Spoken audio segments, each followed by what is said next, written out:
God save the Queen. God save England. Knowing that slogan works, how else do you think they managed to rule over so many countries for years? How can one refrain from saying that after listening to that intro song? Sorry, I couldn't. When someone talks about royal blood, we automatically think of the Queen of Great Britain. Did you know that Britain's royal family suffers from a rare genetic disorder, mainly affecting the females of the royal family? Welcome back, and keep watching to find out the answers. What if I told you that the very popular American actress-turned-duchess also suffers from a rare genetic condition? Yes, that's right. We all know Meghan. Meghan, a fashion icon, Duchess of Sussex, an American member of the British royal family and a former actress. Since her relationship with Prince Harry became public back in 2016, Meghan Markle has become one of the most scrutinized celebrities in the world. For years, you'd be hard-pressed to find a tabloid that didn't have at least one article about the actress-turned-duchess. People were fascinated by how this American actress from Suits had won the heart of one of the world's most eligible bachelors. Of course, it was easy to see why Harry fell in love with Meghan. In addition to being absolutely stunning, she proved herself to be intelligent and empathetic too. But what genetic disorder is Meghan suffering from? Though you might think it must be cool to belong to the royal family, what if I told you, like any family, the royal family is no different?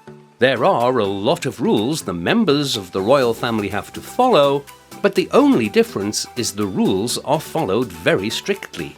Among so many rules, one rule that every female in the royal family must follow is wearing heels.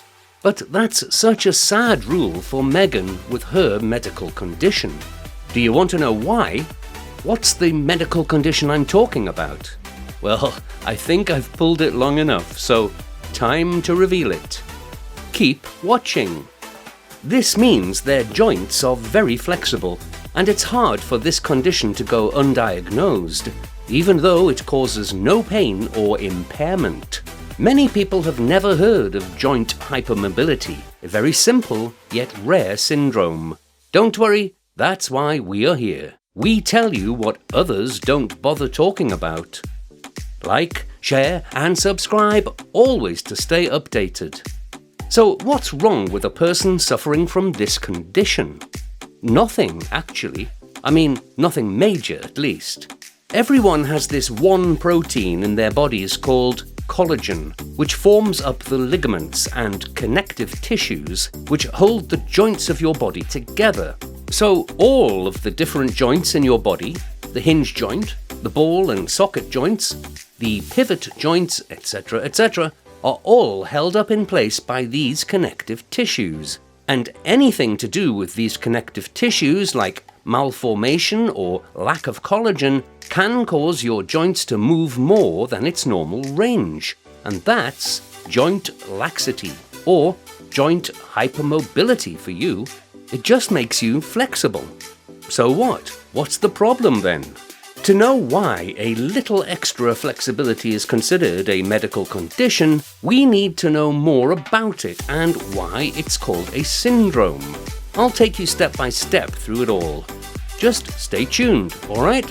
Since we have already established that people with joint laxity are far more flexible and can move into positions others find quite impossible, let's look at one example. They can bend their thumbs backward to their wrists, put their legs behind their heads, or bend their knee joints backward. Hypermobility can affect one or more joints throughout the body. So are all joints of the body affected? No, not at all. The most commonly affected joints are the knees, shoulders, elbows, wrists, fingers. You might be thinking that's all the joints. Man, no. There are many more joints in your body. So why is it such a big problem? Doctors think hypermobility syndrome isn't all that simple, and it's an umbrella term that includes lots of different conditions, and hence the name syndrome. Syndrome simply means that it's a spectrum of diseases where one can have all or none of the disorder. So what are the disorders associated with joint laxity? However, it's not true that everyone who has a little extra flexibility suffers from all of the above disorders or even from hypermobility syndrome. Neither is the fact that is having any one of these disorders a cause for hypermobile joints. So what is the cause of hypermobile joints? Well, lack of collagen or connective tissue is a major cause of this disorder, but the real issue in detail is that the genes that are involved in the creation of collagen are believed to play a role. Hence the faulty formation of collagen in our body. It's called a genetic disorder because not everyone inherits this faulty collagen-making gene, but it is passed down through families. With knowing Meghan was pregnant, could the baby inherit this rare disorder? Something to ponder on, right? She or her family doesn't confirm the fact that Meghan has this rare condition. It's just an expert opinion reported by The Sun and Hello after seeing a few pictures of Meghan's pregnancy and observing her. As you can see, her thumb in that picture is flexed uncomfortably, though she seems comfortable and smiling. So the experts saw one picture and concluded, is media so low these days, or what? How do we know all the symptoms before considering if a person has this disorder? Keep watching.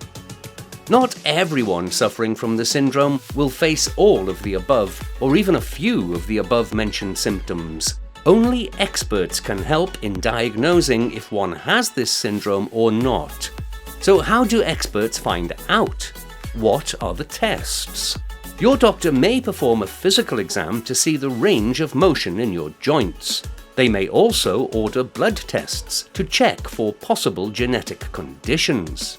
The Baton score measures your joint flexibility on a 9-point scale. You receive 1 point for each of the following. Are you able to bend forward and place your hands flat on the floor without bending your knees? Are you able to bend your elbows backward? Can you bend your knees backward? Is it comfortable bending your thumbs backward to touch your forearms? Is it possible by you to bend your little fingers backward beyond 90 degrees? If you scored 4 or more points and have had pain in 4 or more joints for at least 3 months, you may have joint hypermobility syndrome. Your doctor may also ask you for the 5-point hypermobility questionnaire. The 5 questions asked are: can you now, or could you ever, place your hands flat on the floor without bending your knees? Can you now, or could you ever, bend your thumb to touch your forearm?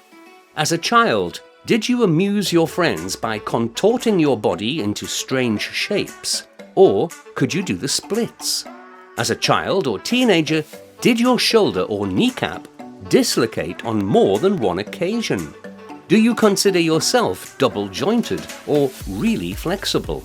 You may have joint hypermobility syndrome if you answered yes to 2 or more of those questions. So now we know if you also have this hypermobility syndrome. If you don't, awesome. If you do, still awesome. It's nothing really great or something to be worried about. People with HJS rarely develop complications and are rarely severely affected. Before we go on to the complications, why did I say that it was sad that Meghan has to wear heels? Well, people with hypermobility tend to hyperpronate with walking because they naturally have a bigger range in their joints. This means that the ankle will not align, so neither will their heels. So how does she manage to follow the royal family's rules? If you haven't yet guessed it, Meghan Markle always wears shoes that are too big, at least one size up. It turns out that Markle sometimes wears her shoes a little too big not for the sake of fashion, but for comfort. Anyone who has ever spent the day in a pair of heels knows all too well the fatigue that can come from that constant pressure on your feet, especially in Meghan's case, where she has to compensate for her ankle muscles all the time due to poor balance. So, does wearing shoes 2 sizes too big work? That's another question I'm going to leave you with. So about the complications, there isn't much to tell. The only complications are breaking of bones, joint dislocation, and pain associated with these, and developing the other disorders which come under the same umbrella spectrum. That's all. So if you think you have it, how do you manage? There's no cure presently for joint hypermobility syndrome. Treatment involves protecting your joints and managing your pain. You can protect your joints by strengthening your muscles through exercise and maintaining good posture. Stand with your knees slightly bent and avoid extreme ranges of motion. Wear shoes with good arch support. Use orthotics to help correct flat feet. And see a physical therapist to help reduce pain. Increase muscle strength and to improve your posture and balance. For mild pain, your doctor may recommend an over-the-counter pain reliever such as acetaminophen, ibuprofen, or naproxen. Though we have given you all the information you need about HJS, it's always better to visit your local doctor first before taking any pills, or if you think you suffer from HJS. That's all for this video, guys. If you still haven't subscribed to us, may we request that you all do it now. We are very generous and we don't want you to miss out on anything. See you.